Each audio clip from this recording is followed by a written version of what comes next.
भन्नाट रेसिपी रताळीचेला खूप प्रेम दिलं त्याबद्दल धन्यवाद। यात मी एक मोठी रताळी घेतलेली आहे, ती छान गोड असतात आणि तिचे साल काढून घेतले आहे आणि किसून घेतलेले आहे। आठभर आहे ती, एवढी मोठी एकच रताळी मी घेतली आहे। त्याचे 2 किस केले आहे मी, एक बारीक थोडासा आणि जाड। तर हे दोन्ही किस आवश्यक आहेत। जर तुमच्याकडे जाड किसणी नसेल तर तुम्ही कापून घेऊ शकता वेळीने किंवा चाकूने। आणि हे स्वच्छ 4-5 पाण्याने हा किस धुवून टाकायचा आहे, अगदी पांढरा शुभ्र झाला पाहिजे। 2 चमचे तूप मी या ठिकाणी घातले, त्यामध्ये हा किस छान फ्राय करायचा आहे की तो ट्रान्सपरंट झाला पाहिजे, ओला दिसला पाहिजे, असा व्हाईट नको दिसायला, थोडा पिवळा असा कलर त्याला आला पाहिजे, तोपर्यंत आपण फ्राय करणार आहोत तुपामध्ये।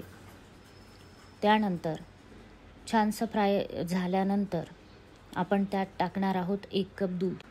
एक रताळी घेतली आहे मी मोठी, त्याला 1 कप दूध टाकणार आहे आणि साय आवश्यक आहे, साय भरपूर घाला, जितके तुमच्याकडे साय असेल ते टाकून द्या त्याच्यात। 1 कप दूध टाकलेला आहे आणि त्यात थोडंसं आपण पाणीही घालणार आहोत, अगदी किंचित, खूप नाही घातलंय मी, अर्धा कपपेक्षा कमी पाणी घातलंय आणि छान फ्राय करून घेणार आहोत ते। त्यानंतर हा माझा पाव किलोची भेली आहे गुळाची, तर हे पाव किलो गुळ मी तोडून छान त्यात मिक्स करून घेणार आहे आणि त्यात इलायची पावडर टाकायची आहे मिक्स करून झाल्यानंतर।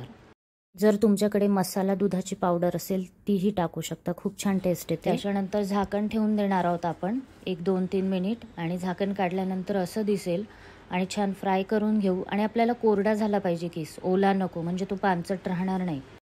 आणि त्यात घालणार आहोत ड्राय फ्रूट्स।